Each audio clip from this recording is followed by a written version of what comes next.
जब जब हम अपने काम से थक जाते हैं और दिमाग को आराम देना होता है, यानी रिलैक्स देना होता है, तो रिलैक्स देने के लिए अक्सर लोग अपने मोबाइल के पन्ने पलटना शुरू कर देते हैं।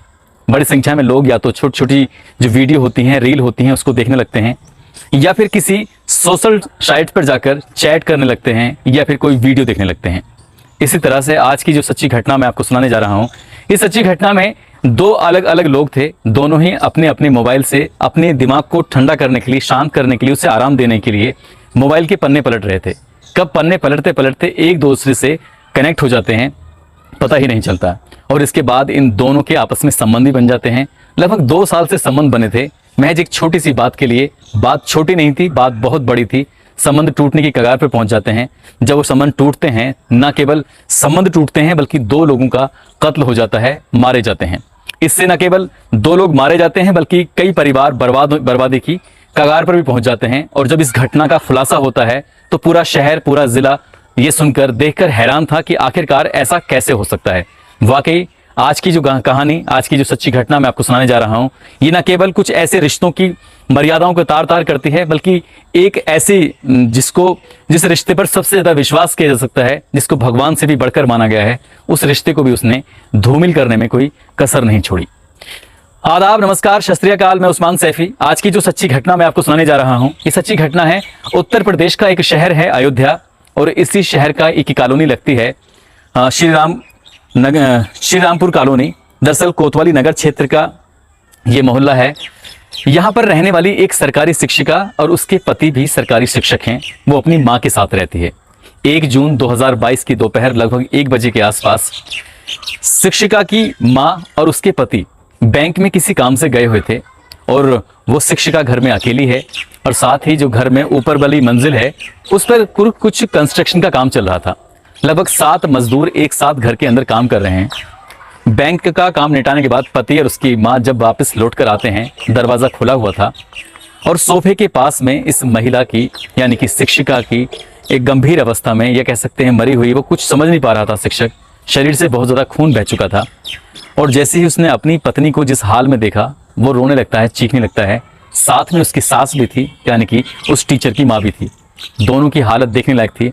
आनन फानन ही रोते बिलखते, इससे वो मजदूरों को भी कुछ आवाज़ नहीं दे पाते हैं। मजदूर छत पे काम कर रहे थे।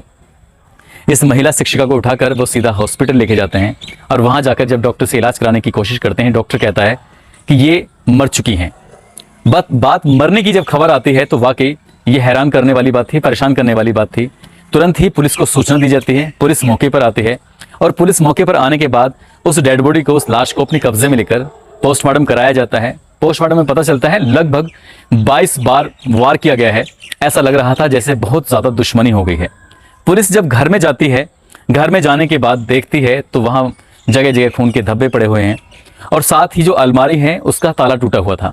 अलमारी में ताला टूटे होने की वजह से ये पता करने की कोशिश की गई कि आखिरकार तुम्हारे घर में क्या रखा हुआ था और क्या सामान गायब है। तब उसका पति बताता है कि साहब, इसमें कुछ ज्वेलरी रखी हुई थी, कुछ पैसे रखे हुए थे। हो सकता है कि किसी ने लूटपाट के इरादे से इस घटना को अंजाम दिया हो। पुलिस इस लूट के एंगल पर जांच करने की कोशिश कर रही थी, और शहर के जितने भी ऐसे क्रिमिनल माइंडेड लोग हैं, जो लूट चोरी जैसी घटनाओं को अंजाम देने वाले लोग हैं, उन सभी लोगों से बारी बारी से पूछताछ की जाती है। लेकिन इस घटना के संबंध में कुछ भी पता नहीं चलता है। छत पर काम कर रहे मजदूरों को बारी बारी से बुलाया जाता है, साथों के साथ मजदूरों से पूछा जाता है, लेकिन घर में आवाज़ होने की वजह से, कंस्ट्रक्शन का काम चलने की वजह से नीचे क्या हो रहा है, किसने किसको मारा है, कुछ पता ही नहीं चला। और पुलिस ने उनसे बारी बारी से अलग अलग पूछताछ की। मजदूर वाला एंगल भी पुलिस के हाथ नहीं लग रहा था। बात आती है प्रॉपर्टी पर। प्रॉपर्टी इस महिला शिक्षिका के नाम अच्छी खासी थी। पुलिस ने इस एंगल पर भी जांच की, लेकिन इससे कुछ नहीं पता चला। फिर पुलिस को शायद ये अंदाजा लगा कि हो सकता है इस महिला का किसी न किसी से अफेयर हो। पुलिस ने इस महिला के, यानी कि शिक्षिका के मोबाइल की जब CDR निकलवाई, सर्विलांस चेक किया गया, तो उस सर्विलांस की उस लोकेशन से भी कुछ भी पता नहीं चला। CDR से कोई ऐसा संदिग्ध नंबर सामने नहीं आया जिसके आधार पर ये कह सकें कि किसी ने इस महिला की हत्या सिर्फ प्रेम प्रसंग के लिए की है। किसके लिए की है, किसके लिए नहीं की है, सवाल बहुत सारे थे, जवाब एक भी नहीं था। अब पुलिस की जो सुई थी वो उसके पति के ऊपर घूमने लगती है। हालांकि पति अपनी सास के साथ बैंक गया था, और सास के साथ ही वापस लौट कर भी आता है, क्योंकि इस बात की गवाह उसकी मरने वाली शिक्षिका की माँ होती है। लेकिन ये बात पुलिस इस बात से इनकार करने को तैयार नहीं थी और इस शिक्षक को, जो कि इस महिला का पति है, उसको हिरासत में लिया जाता है, उससे पूछताछ की जाती है। लेकिन पूछताछ करने के बाद भी कुछ सफलता नहीं मिलती। पूरे शहर में इस बात का शोरशराबा मच जाता है। जो शिक्षक संघ हैं, प्राइमरी और माध्यमिक शिक्षक के, तो सभी शिक्षक इसमें पुलिस के खिलाफ धरना प्रदर्शन के लिए उतारू हो जाते हैं। पुलिस को चैलेंज करते हैं कि अगर घटनाक्रम का खुलासा नहीं हुआ तो वह विरोध प्रदर्शन करने के लिए मजबूर होंगे। इसके लिए प्रशासन स्वयं जिम्मेदार होगा। प्रशासन करे तो क्या करे, मजदूर का एंगल, चोरी का एंगल, लूट का एंगल, पति का एंगल, प्रेम प्रसंग का एंगल, हर एंगल पर जांच की जा रही थी, मगर कोई भी एंगल काम नहीं कर रहा था। आखिरकार पुलिस ने जो आसपास के इलाके में, आसपास के एरिया में सीसीटीवी कैमरे लगे हुए थे, इस घटनाक्रम से लेकर और पहले तक के 1-1.5 हफ्ते 2 हफ्ते तक के हर कैमरे को खंगाला, लेकिन कैमरे से भी कोई सफलता नहीं मिल रही थी। लगभग 700 कैमरों को खंगाला गया और 700 कैमरों के खंगालने के बाद पुलिस को कोई सफलता नहीं मिली। साथ ही 500 से ज्यादा लोगों से पूछताछ की गई और 10 किलोमीटर के एरिया में जितने भी मोबाइल थे उनको ट्रेस किया गया। लेकिन इस घटनाक्रम को, इस हत्याकांड को किसने अंजाम दिया है, कुछ पता ही नहीं चला। आखिरकार पुलिस को एक छोटा सा क्लू मिलता है और वो क्लू था सीसीटीवी कैमरे के अंदर एक व्यक्ति जो कि संदिग्ध नजर आ रहा था। उसने एक टी-शर्ट पहनी हुई थी। उसकी कद काठी का पूरे शहर में पर्चे छपवा दिए जाते हैं, अखबार में फोटो छपवा दी जाता है, लेकिन कोई भी ये व्यक्ति बताने को तैयार नहीं था कि इस कद काठी का, इस टी-शर्ट पहने हुए व्यक्ति को हमने देखा है। साथ ही पुलिस अब एक उसके पास अंतिम रास्ता बचता है और वो रास्ता था कि आखिरकार ऐसी टी-शर्ट, क्योंकि देखकर साफ अंदाजा लगाया जा रहा था कि जैसी ये टी-शर्ट बिल्कुल नई है, उस टी-शर्ट के फोटोग्राफ्स को लेकर लगभग शहर के 400 दुकानदारों के पास जाया जाता है। इसके लिए कई टीमें बनाई जाती हैं। DIG AK Singh, SSP Shailesh Kumar Pandey, ये दोनों मिलकर इस घटनाक्रम को, इस मामले को, इस हत्याकांड को खुद स्वयं देखने की कोशिश कर रहे थे। उधर जब पोस्टमार्टम रिपोर्ट आती है तो ऐसा लगता है कि भारी लंबी चीज से, जैसे चाकू जैसी चीज से इस महिला को बार बार गोदा गया था। इसकी पीठ पर, इसकी गर्दन पर, इसके पेट पर बहुत सारे वार किए गए थे और इसी वार करने से पता चलता है कि महिला शिक्षिका जो थी वो 5 महीने की गर्भवती थी। अब इस बात की जानकारी घर वालों को तो थी नहीं, लेकिन ये सब हैरान थे। अब यहाँ पर एक नहीं बल्कि डबल मर्डर हो चुका था, 2 हत्याएं हो चुकी थीं।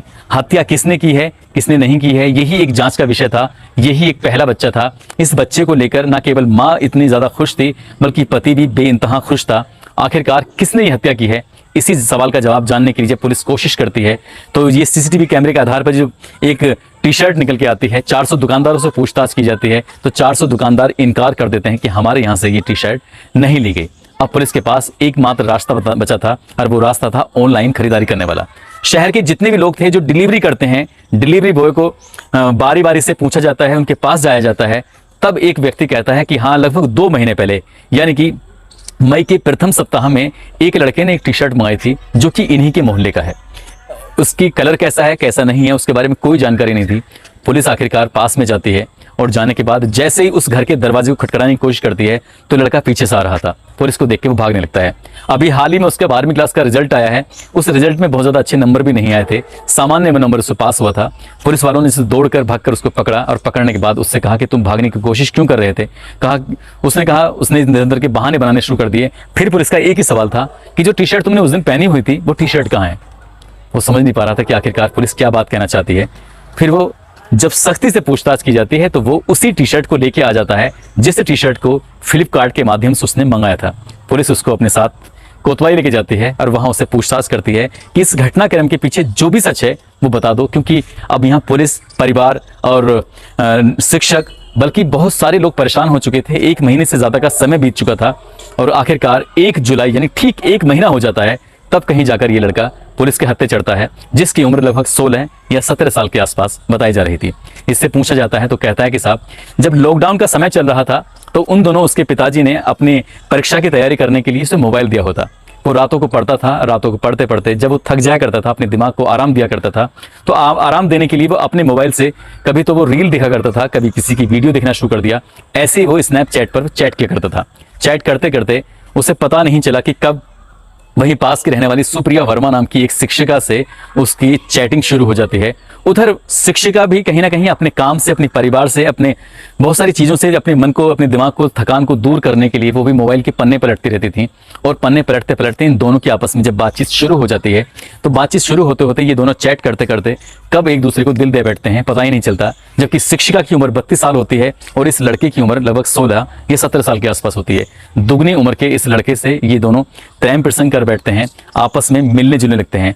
कभी कभार जब मौका मिलता था, माँ घर पे नहीं होती थी तो उस लड़के को अपने घर पे बुला लिया करती थी, या पति घर पे नहीं होता था तब वो उसे अपने घर पे बुला लिया करती थी, या स्कूल जाने के बहाने उस लड़के को अपने साथ बुला लिया करती थी।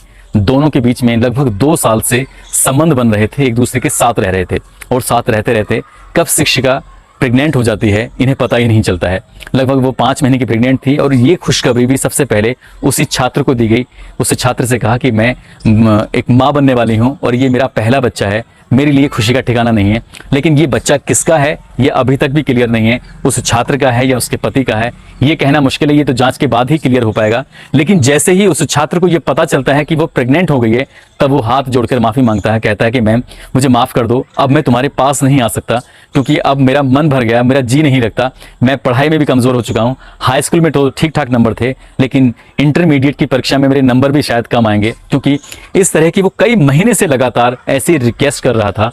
लेकिन मैडम उसे किसी न किसी बहाने से अपने पास बुलाती थी, और पास बुलाने के बाद उसके साथ वो संबंध बनाती थी। ऐसे ही वक्त गुजरता चला जाता है, और उसने 1 जून से ठीक 1 दिन पहले एक बार इन दोनों की फिर से मुलाकात होती है। दोनों के बीच में संबंध बनते हैं, बातचीत करते हैं, और संबंध बनने के बाद फिर ये हाथ पैर जोड़ता है, कहता है मैम आज से मैं आपसे नहीं मिल सकता, और यदि आपने मुझसे मिलने की कोशिश की तो सही नहीं होगा। तब वो मैडम कहती है कि तुम्हें परेशान होने की ज़रूरत नहीं, यदि तुमने मिलने की कोशिश नहीं की तो मैंने तुम्हारे साथ कुछ फोटोग्राफ्स, कुछ वीडियो बनाए हुए हैं, ऐसे वीडियो, आपत्तिजनक वीडियो कि जिन वीडियो को मैं लोगों को बता दूंगी या उससे ये तुम्हारी पोल पट्टी जो है वो खुल जाएगी। इसी पोल पट्टी खुलने की डर की वजह से वो लड़का इतना ज़्यादा घबरा जाता है, करे तो क्या करे, अपनी बात किसी से शेयर भी नहीं कर सकता था, अपने संग साथियों को या अपने परिवार से वो बचकर छुपकर ऐसा काम कर रहा था। शिक्षिका के अंदर पता नहीं कहाँ से इतनी हिम्मत आ रही थी जो उस लड़के के साथ ऐसा घिनौना कृत्य कर रही थी, और वो एक मौके की तलाश में था, क्योंकि उसका घर इस शिक्षिका के घर से महज 20 मीटर की दूरी पर था। इस 20 मीटर की दूरी में जब एक दूसरे का मन करता था, जब कोई घर पे नहीं होता था, वो दोनों ऐसे सेफ गेम खेल रहे थे और वो चुपचाप एक दूसरे से मिल लिया करते थे। 1 जून को भी ऐसा ही होता है, घर पे ऊपर मजदूर काम कर रहे थे, क्योंकि ये दोनों कभी भी एक दूसरे से फोन पे बात नहीं करते थे, जब भी करते थे वो स्नैप चैटिंग किया करते थे। जब इसकी सगी माँ शिक्षिका की और उसका पति बैंक गए हुए थे, तो इसी दौरान ये लड़का घर आता है और बिना बताए आता है, क्योंकि इसकी आंखों के सामने ही दोनों घर से बाहर निकले थे। जैसे ही वो घर में अंदर जाता है, उसको पहले चुपके से पीछे से पकड़ लेता है। वो समझ जाती है कि उससे मिलने के लिए उसका प्रेमी आया हुआ है, और एक रात पहले आने का जो वादा किया हुआ था, वो हाथ में वो कुछ ऐसी नुकीली चीज लेके आता है जिसकी लंबाई लगभग 1 फीट के आसपास होती है, और वो उस शिक्षिका को तब तक मारता रहता है जब तक क्या उस शिक्षिका के प्राण नहीं निकल जाते। साथ ही वो उसके पेट में भी कुछ ऐसे ही उस सुई को या कोई ऐसी धारदार चीज थी उसको चुबा देता है, जिसकी घुसेड़ देता है, जिसकी वजह से उसके बच्चे की भी घटनास्थल पर ही मौत हो जाती है। और पुलिस इस घटनाक्रम के खुलासे के लिए एड़ी चोटी का जोर लगा चुकी थी, लेकिन इस घटना के खुलासे के लिए टी-शर्ट ही एक आसान रास्ता बना, और फ्लिपकार्ट के माध्यम से वो खरीदी गई थी। तब जाके पता चलता है पुलिस ने उस लड़के को गिरफ्तार करके जेल भेज दिया है, और पुलिस इस घटना से संबंधित अन्य पहलुओं पर भी जांच करने की कोशिश कर रही है, ताकि इस घटना के संबंध में यदि और भी कोई किसी के हाथ शामिल है या कोई और भी शामिल है तो उसके खिलाफ भी कड़ी से कड़ी कार्रवाई की जा सके। दोस्तों, वाकई कई बार हम अपने दिमाग से जब थक जाते हैं, आराम लेने की कोशिश करते हैं, तो हम अक्सर अपने मोबाइल के पन्ने पलटने लगते हैं। पहले हम किताबों के पन्ने पलटा करते थे, लेकिन अब मोबाइल के पन्ने पलटते हैं और इसी से ही अपने मन को शांत करने की कोशिश करते हैं। इस शिक्षिका ने भी यही काम किया था, और इसकी लड़के ने भी यही काम किया था। और जिस दिन ये मोबाइल लड़के को दिलवाया जा रहा था, उसके माँ बाप कह रहे थे कि बेटा पढ़ाई पर ध्यान देना। उसने पढ़ाई पर कम और गलत चीज़ पर ध्यान ज़्यादा चला गया। 2 साल से एक शिक्षिका के साथ वो लिव इन रिलेशनशिप जैसे संबंध में बन चुका था, और अंजाम ये होता है 2 कत्ल हो जाते हैं। उस लड़के की ज़िंदगी बर्बाद हो जाती है, उसकी महिला शिक्षक के पति की ज़िंदगी बर्बाद हो जाती है, और माँ का अब कोई ठिकाना नहीं रहा, क्योंकि माँ अपनी बेटी के साथ रहती थी। ये रहने वाले वैसे एक जलालपुर, अंबेडकर नगर में एक जलालपुर इलाका है, उससे एक पठानपुर अतरौली एक जगह है, वहाँ की शिक्षिका रहने वाली थी, और शिक्षिका की उधर तैनाती थी। जाते जाते जिन लोगों के जन्मदिन हैं, उन लोगों के जन्मदिन की बहुत सारी शुभकामनाएं, जिसमें मनीष यादव हैं, प्रदीप कुमार हैं, बबलू कुमार हैं और आयमा हैं। आज इन सभी का जन्मदिन है। आपको जन्मदिन की बहुत सारी शुभकामनाएं।